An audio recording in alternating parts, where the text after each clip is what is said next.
Hi everybody, welcome. I'm back to just talk a little bit with y'all about what's been happening. So this week has been spring break for my daughter, and I'm not working right now, so we just kind of took this time to spend together and go visit family and do not very many activities, but we did do something. So having children and being a parent still happens. All of that stuff still happens. Planning for spring break, going to do something interesting with your child, and all of that still happens. Nothing's changed with that. I used to be a big planner. That has changed some. But so a lot of times I would plan trips out like way in advance and things like that. And not so much anymore because I just can get so much enjoyment and pleasure out of just what's around me that going to another state or country or some particular place is not any better than exploring what's around me. So it's all one. I live in Texas, so for me there's no more boundaries. Being in Texas or where I live here in East Texas, it's not a whole lot different in my mind now after this energetic shift than being, let's say, in the beach in Florida. I know that sounds crazy, but that is how I feel. It's all one, and there is plenty of things to explore and do here. It's not going to be any more exciting or anything to go to Florida. Of course, that would be very nice, but there's just no desire here for that. The enjoyment is just in everyday things. Of course, I do have a daughter that may have some different ideas, but right now she doesn't. So we just hung out here at home. We went and visited family that lives about an hour and a half from here and stayed with them for a while. And then the one place I wanted to take her is a rock shop that's hidden in an Indian village nearby, and they have like arrowheads, fossils, fossilized shells, and petrified wood, gems, crystals. It's like a village with like different houses, and each house has something in it. Like, for example, one of them's just fossils, one of them's just shells, one of them's just gems, and then they have the geodes or whatnot. So it's a pretty interesting place. I had never been there, and we definitely got a lot of enjoyment out of that. So it was a good time. Anyhow, so that's what's been happening this past week. Now, something interesting that I thought maybe I'd make a video about is another happening that happened. So I was eating some little kernels. I shouldn't have been chewing on it. I was eating popcorn, but there's like a little kernel, and I was chewing on it, and one of my back molars chipped, and it chipped just a little bit, but just enough that it left like a little sharp edge. And unfortunately I couldn't go to the dentist right away. They couldn't see me, so I had to kind of deal with that for a few days. And that sharpness of the tooth where it chipped, it left, that little spike of tooth, and it kept my tongue kept rubbing up against it to where it would hurt, and my tongue kind of got sore from that. So it kind of reminded me when I used to wear braces. Sometimes they'd leave like a little piece of metal where they would cut the piece of metal that they had tightened your teeth with. And that little piece of metal, if it wasn't cut flush enough with everything else, it would stick out a little bit, and it could cut the inside of your lip or your tongue. So it reminded me a lot of that. Of course, that's been many years since I've had braces. But anyhow, over the day, my tongue started to get irritated from it to where it hurt. So I was noticing I couldn't eat very well, or it wasn't comfortable to eat like things I had to chew a lot. So softer foods were good. And then, interestingly enough, I had some trouble drinking water because the way that my tooth was and the way that my tongue was, I noticed that when I had to drink water, your tongue actually pushes the water back. Your tongue has to move in order to drink the water. So of course you can try to drink the water, and I tried to drink the water just without moving my tongue, like just kind of swallowing it. Now that was very uncomfortable on the throat.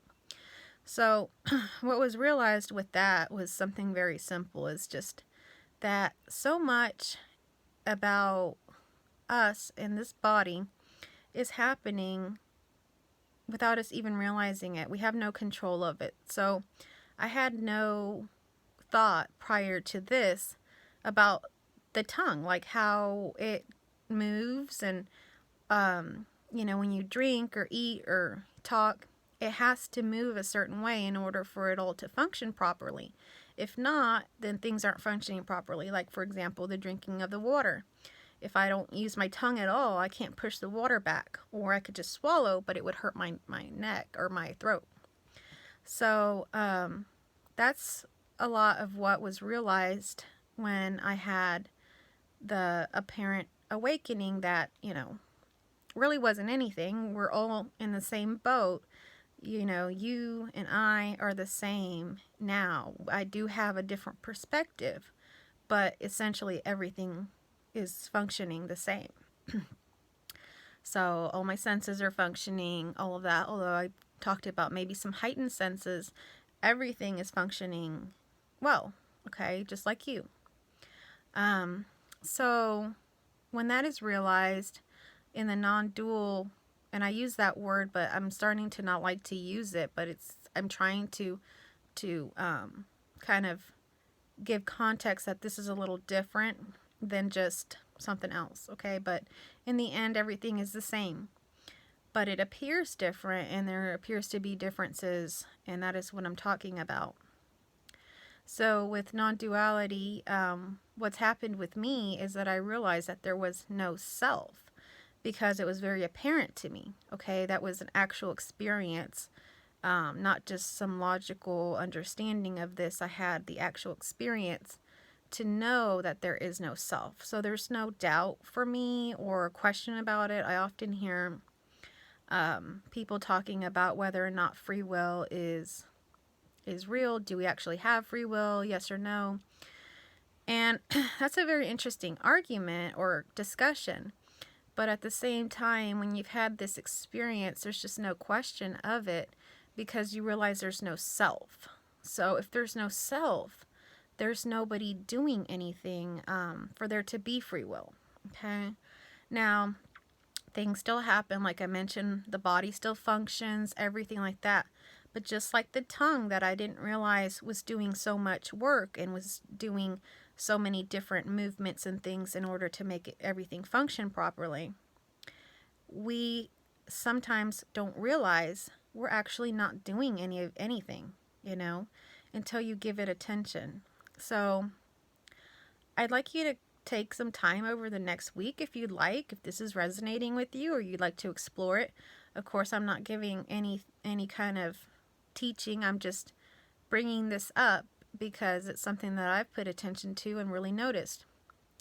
The majority of things that happen, we have no control over. The way that I'm able to speak right now, the way that I'm able to put my fingers, move my fingers, all of this, I'm not consciously doing. I'm not telling my brain to tell the nerves in my hand and everything here to move or function at the same time simultaneously asking my tongue to do this or that, or I'm not doing any of this. This is just all happening. Even me speaking here on camera is not something that I've thought before. I actually just get on here organically because I don't have that desire to plan or think of anything. I've already realized that all of this is already happening organically. So to plan and do all these things is just extra steps that are not needed. So all of these words, everything that's happening is just organically happening. A lot of it is conditioning, preferences and things like that. Do I want to drink water or a soda, or do I want to have the home cooler or warmer? Those are preferences, and those are conditioned things that have happened over time, and they continue on. They really don't change unless they were unhealthy or something like that. Maybe some of that might begin to shift and change, but for the most part, we are who we are, and it's all just been happening. We haven't been doing it. So in that, there is a great sense of freedom. I know it doesn't sound like it. It sounds very kind of probably scary to you to think that there is no one, there is no free will, but there isn't. And so that only actually leaves you with total liberation and freedom, because we have the sense that we're doing something still. Just because this is realized does not mean that I just sit there and not do anything. Of course, there was a little bit of a period where I was just like trying to process it all. But shortly after, you realize that this is freedom. I actually realized freedom immediately, but there was a little bit of time where I realized some of the things that I was doing in my life were no longer meaningful to me, although nothing is meaningful. There is no purpose. There is no one, so there is no purpose. But while you're still living as, who you think you are, as this character, you have preferences. For example, if you've been working a job that is soul draining, or you just don't like it, or it's not in line with your values, that still continues after the shift. You still have like that preference to, okay, I don't really like working here, but you have more of a push now, or more of a freedom, I guess, more of a liberation to say, okay, I'm not going to do that job anymore. I don't have to do that job. There's no more having to do anything. There's no more having to get somewhere, having to change something, having to obtain something. Money and material things are not, important anymore. Paying your bills and having enough is definitely still something that happens, but it happens very easily. So before, when I used to really worry about my career or this or that, I don't worry about that anymore. I just do what's my preference, what I am actually in line with. I don't go do things that I don't want to do or are not in line with me. I live my truth. And if that means not making as much money as I did before or whatnot, it's all okay. And what I've noticed is, in total surrender, you're taken care of. You're already held. You're already taken care of. We just don't realize it. All our bills are already paid. Or maybe they're not paid. If they're not being paid for you, then that's what's happening there. And that could be a situation that could be a little bit more difficult. We can still have the sense that we're doing something. So if you find yourself in a situation like that, of course, go apply for jobs, do things. I do that stuff too. Okay? But in the end, you really realize that everything that's happening and you think you're doing, and, all of this, you're actually not doing. And even if you just sat there and not did anything, like I took some time for myself, I realized most of my needs were being met even better now than they were before. I don't know how. I don't know why. It's just happening. And it's not going to happen with everybody. But it has happened with me, and I just wanted to share some of that. So there is really no free will. And there is liberation and freedom in that. I know that sounds scary, but there is. And just like I realized that my tongue was doing so much on its own that I didn't even realize it was doing, the same thing with us. So I've heard it said, it's like being a driver in a self-driving car, but not knowing it's a self-driving car. And then having the realization that you weren't ever driving that car. That was a self-driving car. So it's that kind of realization. You really feel that you're doing it. And you're living this life. This is the human experience is all there is. Or all that I know of. All that I've experienced. And I'm not me. There's no one. Everything's just arising. It's all just one. Nothing is looking at this. Nothing else can turn in on itself and see itself. It's just all arising as one. So, and to really see that and capture that literally nothing is happening, and it's like a dream. It's an illusion. To realize that has to be a very direct experience, but knowing this intellectually can also give you freedom.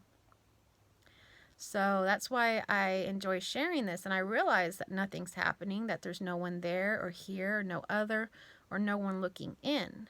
But at this point, what do? You know, my background has always been in coaching and counseling. And so this is what my character continues to do. But it's starting to do it in this other way, with this new realization. So all of that still continues, and there's nothing wrong with that. So I just wanted to share that little happening and insight with you.